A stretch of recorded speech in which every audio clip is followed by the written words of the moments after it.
হারানো আলোর শেষ চিহ্ন, নীলাভার প্রথম রহস্যময় অভিযান। একটি রাজ্যে হঠাৎ করেই সব আলো নিভে গেল।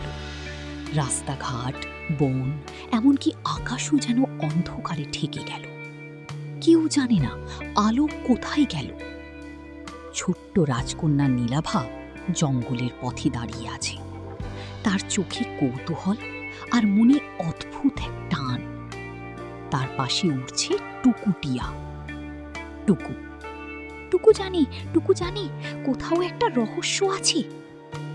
নীলাভা শান্ত গলায় বলল, আমি এই আলো ফিরিয়ে আনবই। হঠাৎ সামনে হাজির হলো সোনালি বাদামি রঙের বুড়ো জ্ঞানী সাপ। সে ধীরে বলল, আলো হারায়নি, আলো লুকিয়ে রাখা হয়েছে। নীলাভা অবাক হয়ে জিজ্ঞেস করল, কোথায়? সাপ বলল, যে পথ হারানো আলোর শেষ চিহ্ন রেখে গেছে। নীলাভা জঙ্গলের গভীরে এগিয়ে গেল। চারপাশে শুধু অন্ধকার আর নীরবতা। হঠাৎ সে মাটিতে ছোট্ট একটি জলজলে চিহ্ন দেখতে পেল। টুকু চিৎকার করে বলল, টুকু জানে এটাই সেই চিহ্ন।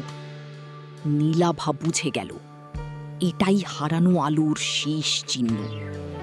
হঠাৎ সেই চিহ্ন থেকে নরম আলো উঠতে শুরু করল। একটি ছোট আলোর শিশু রূপ দেখা দিল, ধানার আত্মা। সে বলল, যে সাহস হারায় না, আলো তার পথ খুঁজে নেয়। নীলাভা দৃঢ়ভাবে বলল, আমি আলো ফিরিয়ে আনবই। আর দূরে কোথাও একটা ছায়া ধীরে নড়ে উঠল। গল্পটা এখানেই শুরু হয়। যেখানে সাহস থাকে সেখানেই আলো ফিরে আসে।